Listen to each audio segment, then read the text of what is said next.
masterpieces. Stories from the world's greatest operas and ballets. Welcome to the story of the ballet Swan Lake, which is all about Prince Siegfried and his love for the Swan Princess Odette. You will also get to enjoy some of the beautiful music from this very famous ballet, which was written by the Russian composer Pyotr Tchaikovsky.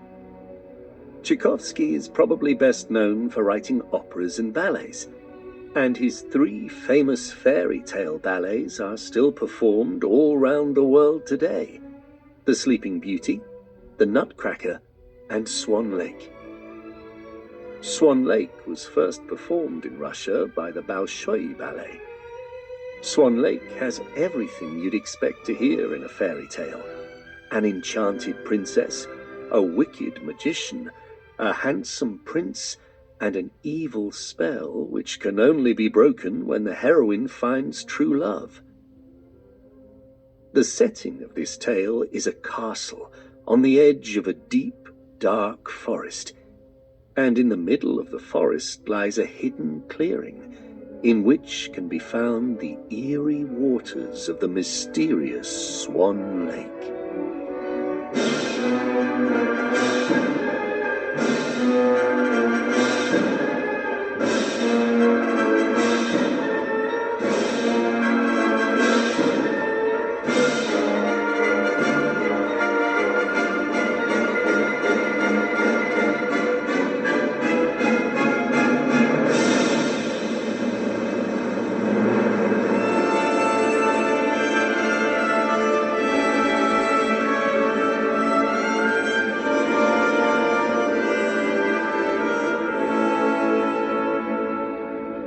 In a kingdom far, far away lived a princess and her son, Prince Siegfried.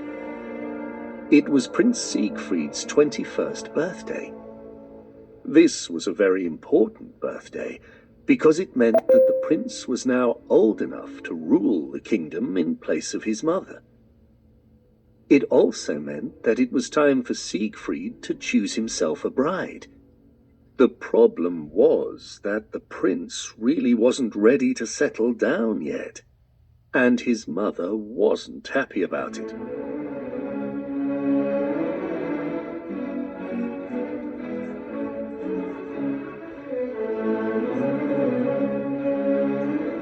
My dearest Siegfried, let me look at you. I can't believe you're all grown up at last. 21! Which means, my son, that it's time for you to take life a bit more seriously. Soon you'll be crowned king of this land, and every king needs a queen at his side. I know, Mother. And I do see the need for a bride at some point. But can't I have a bit more time? I don't want to marry anyone right now. Siegfried, I understand. I was young once myself. But you have royal duties now, and they must come first. Time is running out, and I must insist that you find a bride very soon. Or you'll what? Or I'll choose a bride for you. Mother! I mean it. Now, it's your official 21st birthday ball tomorrow evening, and I have personally invited 6 possible brides for you. All you need to do is choose one of them. I shall be carrying a bouquet of roses, and you will take a single rose from it and present it to the lady you wish to marry. That night, there was a birthday feast at the palace for Siegfried's closest friends. There was plenty of eating and drinking and dancing, and the noisy guests had a wonderful time. Prince Siegfried's best friend, Benno, was a particularly energetic dancer. He hardly sat down all evening.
party ended, and as the last guests went home, Siegfried and Benno stood in the palace courtyard, taking a moment to enjoy the peaceful summer night.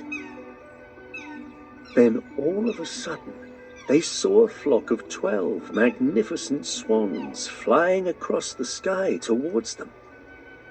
Moonlight shone on their sleek white feathers, and the air was filled with the sound of their flapping wings and their mournful cries. Siegfried was entranced by the beautiful sight, but all Benno saw was the chance for a bit of target practice. He dashed off to borrow 2 crossbows from the guards at the palace gates and came running back. Here, Siegfried, I brought you a bow. I bet we still got time to shoot down at least one of them. But the prince wasn't listening to his friend. He just stood silently, gazing up in wonder at the beautiful swans, who were now passing right overhead. No, Benno, wait. Aren't they beautiful? Hurry up! Look, you haven't even set your arrow right. Quick, they're getting away! Benno lifted his crossbow and aimed it at the flock. Reluctantly, Prince Siegfried raised his own bow and aimed his arrow at the biggest and most beautiful swan. But, just a moment, what was that? Upon the head of the beautiful swan, he thought he could see something glittering and flashing in the moonlight. Siegfried lowered his bow. It looked to him like the swan was wearing a beautiful golden crown.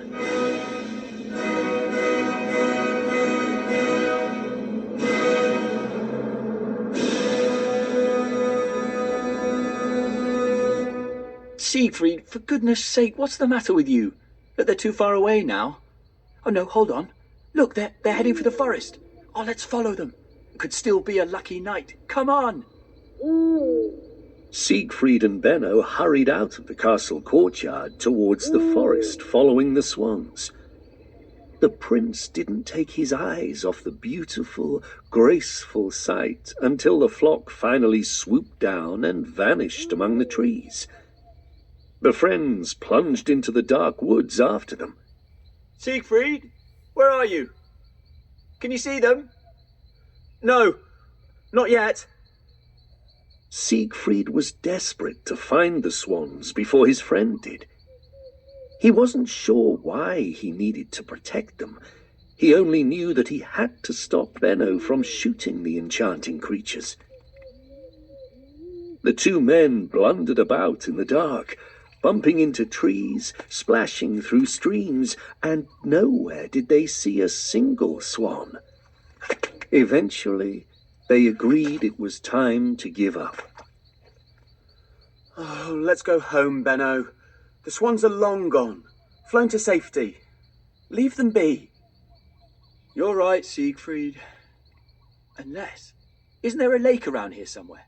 I bet that's where the swans will be. No, Benno. I said leave them be. That's an order. Now, let's go back to the palace. It's late. And there's my awful birthday ball to get through tomorrow evening. Oh, I need to